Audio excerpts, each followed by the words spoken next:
Hello student, मैं हूँ अरशद खान। और आज हम ट्वेल्थ फिजिक्स के चैप्टर नंबर 11 रे ऑप्टिक्स क्रम प्रकाश की मैं परावर्तन पर आधारित प्रश्नों का सेकंड भाग पढ़ेंगे। पिछले भाग में हमने उदाहरण सॉल्व किए थे, आज कुछ एक्सरसाइज के क्वेश्चनों को पढ़ेंगे। तो पहला क्वेश्चन है कि किसी समतल दर्पण पर प्रकाश की कोई किरण अभिलंबवत आपतित होती है, परावर्तन कोण का मान कितना होगा। तो कैसे आपतित हो रही है प्रकाश किरण? अभिलंबवत। हम जानते हैं कि जो अभिलंब के अंदर प्रकाश किरणें आती हैं वो अपने पथ पर वापस लौट जाती हैं। तो इसके लिए आपतन कोण 0, परावर्तन कोण भी 0। तो इसलिए आंसर क्या होगा आपका? परावर्तन कोण का मान 0 होगा। हालांकि ये ऑप्शन दे रखे थे, पहला 90 डिग्री, दूसरा 180 डिग्री, तीसरा 0 डिग्री और चौथा 45 डिग्री। तो आपका आंसर होगा से third one 0 degree. Second question है, अगेन ऑब्जेक्टिव है। एक अवतल दर्पण की फोकस दूरी 20 सेंटीमीटर है। फोकस दूरी दे रखी है। दर्पण के सामने 20 सेंटीमीटर दूरी पर वस्तु रखने पर उसका प्रतिबिंब कहां बनेगा? तो ऑप्शन है 2f पर, f पर, 0 पर या o पर और अनंत पर। तो ध्यान दीजिए, फोकस दूरी 20 सेंटीमीटर है और 20 सेंटीमीटर दूर रखा है, यानी फोकस बिंदु पर रखा है। तो फोकस बिंदु पर रखा होता है तो प्रतिबिंब कहां निर्मित होता है? अनंत पर निर्मित होता है। बाई चांस आप गणित से सॉल्व करना चाहें तो 1/f बराबर 1/v प्लस 1/u मान रख देंगे। 1/-20 प्लस 1 बराबर 1/v याद करना है और प्लस 1/-20 ये कट जाएंगे। तो 1/v बराबर 0 कटने के बाद तो v बराबर 1/0 यानी कि अनंत। वैसे आप डायरेक्ट जानते हैं कि फोकस बिंदु पर वस्तु रखी होती है तो उसका प्रतिबिंब अनंत पर निर्मित होता है अवतल दर्पण के लिए। थर्ड क्वेश्चन है, अगेन ऑब्जेक्टिव। एक 20 सेंटीमीटर दूरी के अवतल दर्पण से 30 सेंटीमीटर दूरी पर बिंब रखा है, तो प्रतिबिंब की प्रकृति और आवर्धन क्या होगा? ऑब्जेक्टिव क्वेश्चन है, आप ऑब्जेक्टिव से डायरेक्ट कर सकते हैं, लेकिन सॉल्व करके भी मैं बता दूंगा। तो वास्तविक होगा -2, आभासी तथा -2, वास्तविक +2, आभासी +2। तो आभासी के साथ प्लस आएगा और वास्तविक के साथ माइनस आएगा। इसलिए ऑप्शन नंबर थर्ड वास्तविक और +2 ये तो वैसे ही गलत है, और आभासी और -2 ये भी सेकंड भी गलत है। तो दो तो पहले गलत हो गए। तो या तो आंसर पहला होगा वास्तविक और -2 या दूसरा होगा आभासी और +2। अब देखते हैं कि 30 सेंटीमीटर दूरी पर रखा था, जो कि फोकस दूरी 20 थी। तो 20 का 2 गुना 40, तो वो रखा है 30 पर। तो वो f और 2f के बीच है। तो जब अवतल दर्पण के सामने f और 2f के बीच, f या c के बीच वस्तु रखी होती है तो प्रतिबिंब c से परे बनता है, वास्तविक बनता है, उल्टा बनता है, बड़ा बनता है। इसीलिए हमारे पास वास्तविक और उल्टे के लिए माइनस आ रहा है आवर्धन और बड़े के लिए 2 आ रहा है। लेकिन अगर गणितीय रूप से सॉल्व करना हो तो आप m निकाल सकते हैं। तो m निकालने के लिए आपको क्या क्या गिवन है क्वेश्चन में? क्वेश्चन में आपको v गिवन है, कितना, सॉरी u गिवन है -30 सेंटीमीटर, और आपको फोकस दूरी f गिवन है, वो कितनी गिवन है? -20 सेंटीमीटर अवतल दर्पण है। m आपको ज्ञात करना है, तो आप सूत्र लगा देंगे -f/u-f। अगर आप चाहें तो इन दोनों से पहले v सॉल्व कर सकते हैं और v सॉल्व करके भी निकाल सकते हैं, वो आपकी इच्छा है। तो m बराबर -f का मान -20, u का मान -30, -20। तो ये बन गया m बराबर ऊपर माइनस माइनस प्लस, +20 और नीचे -30 + 20 यानी कि 10। तो ऊपर 20 और नीचे 10। तो m का मान कितना आ गया? m की वैल्यू नीचे -10, तो वैल्यू निकल के आ गई हमारे पास -2। तो कैसा होगा आवर्धन गुणांक का मान? ऋणात्मक होगा -2। ऋणात्मक होने पर कैसा प्रतिबिंब बनेगा? वास्तविक। तो आंसर क्या होगा? वास्तविक एवं -2, पहला ऑप्शन। ऑप्शनों से ही आप ज्ञात कर सकते हैं, लेकिन मैंने सॉल्व करके बता दिया है।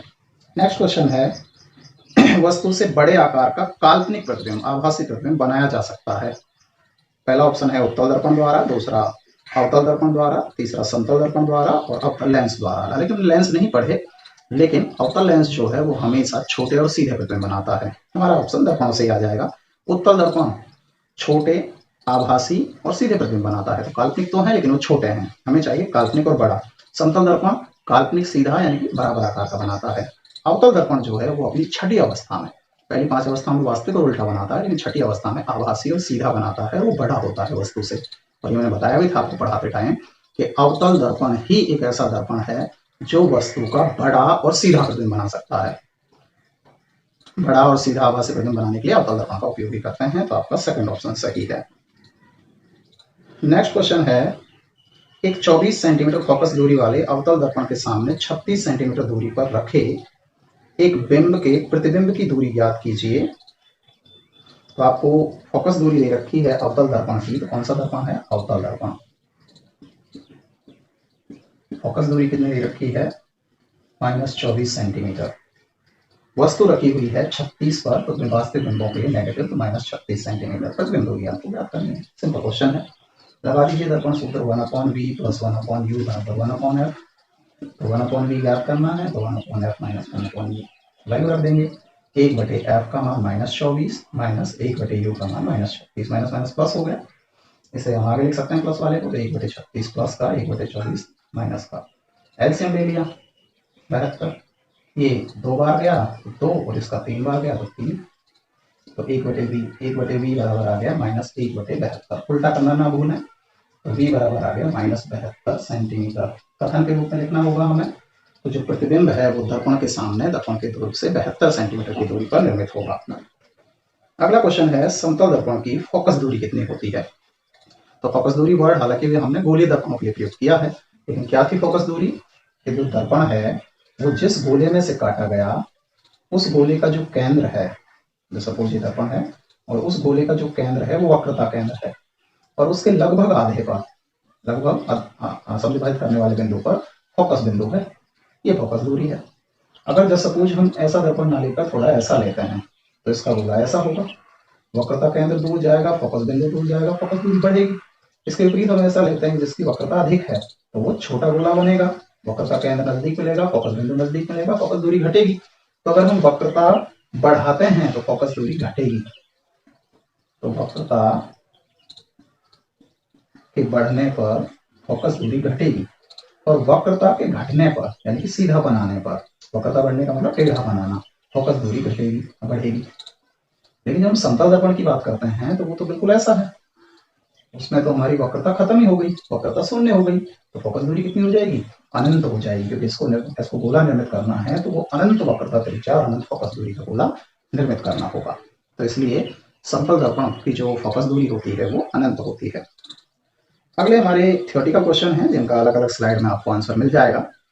पहला है गोलीय दर्पणों के उपयोग। तो गोलीय दर्पणों के उपयोग के ऊपर एक अलग से वीडियो बनाया गया है, आप उसे देख सकते हैं। अगला है दर्पण की फोकस दूरी और वक्रता त्रिज्या में संबंध। इसके लिए भी एक अलग सेपरेट वीडियो है। ये इंपॉर्टेंट डेरिवेशन है, 2 या 3 नंबर में बोर्ड में पूछा जाता है, तो आप इसे एक बार अच्छे से पढ़ लें और वीडियो देख लें उसके लिए। अगला है गोलीय दर्पण को परिभाषित कीजिए। तो गोलीय दर्पण की परिभाषा क्या है? खोखले गोले में से काटकर अगर हम एक भाग पर लेपिंग कर दें कटे हुए भाग पर, तो उससे गोलीय दर्पण निर्मित होता है। तो गोले में से काटकर बनाए गए दर्पण क्या होते हैं? गोलीय दर्पण। 2 तरह के हैं, अवतल दर्पण और उत्तल दर्पण। अगर हम बाहर की ओर लेपिंग कर दें तो अवतल दर्पण, अंदर की ओर लेपिंग कर दें धसे हुए भाग पर, तो उत्तल दर्पण। इसमें इंपॉर्टेंट क्वेश्चन है कि इसके लिए बिंब दूरी यानी कि u, प्रतिबिंब दूरी v तथा फोकस दूरी f के मध्य संबंध स्थापित कीजिए, यानी कि आपको दर्पण सूत्र स्थापित करना है। तो क्वेश्चन क्या था, एक बार पुनः पढ़ रहा हूँ। गोलीय दर्पण को परिभाषित कीजिए। इसके लिए बिंब की दूरी, प्रतिबिंब की दूरी एवं फोकस दूरी में संबंध स्थापित कीजिए। तो हमने इसके लिए एक सेपरेट वीडियो बनाया है जिसमें हमने दर्पण सूत्र को व्युत्पन्न किया है, उसे आप देख सकते हैं। और अगला क्वेश्चन है, प्रकाश के परावर्तन को परिभाषित कीजिए। तो प्रकाश के परावर्तन का भी हमारा सेकंड वीडियो है, आप उसमें पढ़ सकते हैं। लेकिन अगर ब्रीफली बताऊं तो जब प्रकाश किसी सतह पर पड़ने के बाद वापस उसी माध्यम में लौट जाता है तो इस घटना को प्रकाश का परावर्तन कहते हैं। इसमें आपतन कोण का मान परावर्तन कोण के मान के बराबर होता है, क्योंकि प्रकाश उसी माध्यम में रहता है, इसलिए उसका वेग नियत रहता है, तब के साथ समान कोण निर्मित होते हैं। तो ये थे हमारे प्रकाश के परावर्तन पर आधारित क्वेश्चनों का सेकंड भाग। उम्मीद करते हैं कि आपको समझ आया होगा। धन्यवाद।